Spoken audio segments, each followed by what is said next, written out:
end of the week, hence Friday afternoon. I was supposed to do it yesterday and life happened and it didn't get done. So, but what I want to talk to you about today is delegating. So that's one of the main questions that we get asked a lot is, how do you begin to delegate? How do you start to outsource when you've never ever done it before? Delegating is an essential part of being an entrepreneur. It really is. It's something that everybody wants to do in the beginning, but a lot of times you don't have the money to do it, or you aren't sure how to do it, or you don't maybe have the workload to do it quite yet.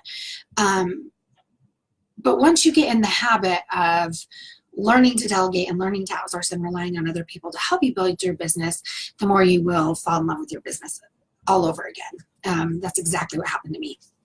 So it helps to have a healthy workload and your sanity. And to have both of those hand in hand, you have to learn how to delegate effectively. It's not optional. It's just not. So there's a couple things that are going to make delegating easier. Well, there's 7 things actually that I want to talk about. The first one is make yourself delegate. So when you own a business, you're wearing lots and lots of hats. We all know that you're the salesperson, the CEO, the bookkeeper, the implementer, the strategist, the social media person. Can eat away at you, and if you're doing all those things. So you start working long hours, seeing less and less of your family, but make yourself delegate some of those tasks. And I guarantee you that you will love the new calm that you feel and that you'll want to delegate more. The second thing is be proactive. So don't wait until you're super overwhelmed to delegate. That's probably when it makes it the hardest, is because you're going to be too stressed out to let somebody else carry out that project, or you're just drive yourself crazy wondering how you're going to have the time and the resources to train somebody when you're already overwhelmed. So if you can start it before you spread yourself too thin, it works a lot better. So third person, know who you're working with. Know that your strengths and know your weaknesses. Everyone has them. And a good CEO knows his team very well, knows what tasks to give to a certain person and what tasks not to give to somebody else. So it's important that you know who you're working with. The fourth thing, write out your processes. This is probably my very favorite thing that I talk about all the time. You're probably sick of hearing about it, but do this before you're too overwhelmed.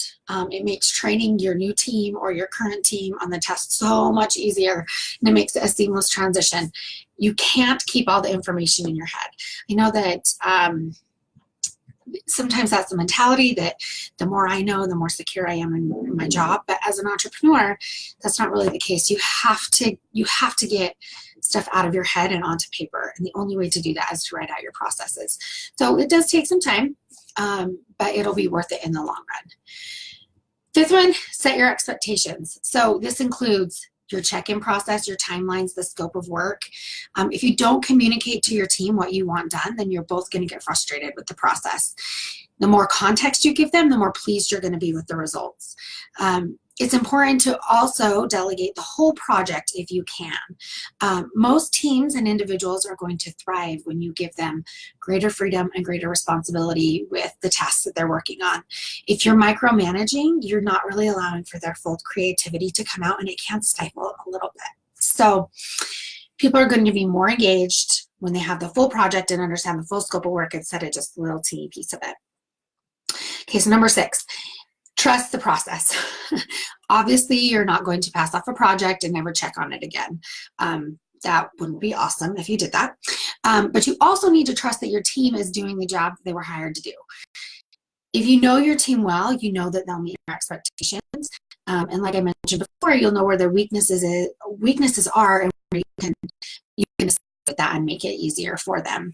But establishing the open lines of communication so you can update each other on progress is super important. With any clients that we work with, we always send weekly emails to check in with them, let them know what we're working on, what questions we have, and it's made pretty seamless transitions for us. And it just keeps the communication open so that we have so that the projects go the way they're supposed to. The last one is one that's often missed, but it's getting feedback. It's important to not only give feedback to your team, but also receive feedback from your client and your team, and be open to hearing it. If something didn't go well, don't get defensive and learn for next time.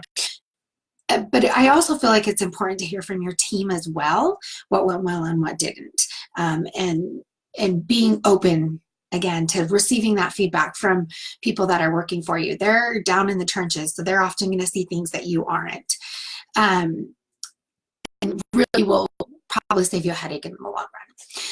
So let me tell you a few things, tell you some of the things that our clients delegate. So social media postings on all channels. Social media engagement, so responding when people are commenting or liking or asking questions, sending monthly newsletters, creating systems, blogging, Facebook Live or podcast repurposing. This is probably one of the things that we do the most. So when somebody records a Facebook Live or a podcast, we turn it into a blog post, social media graphics, newsletter, etc. So those are just kind of give you an idea of some of the things that you can delegate to people. A lot of times people don't know what they can delegate and what they can't. So if you want to learn more about how we can help you with delegating, please reach out to me. I'd love to chat with you, to answer some questions that you have. I'm happy to do that as well.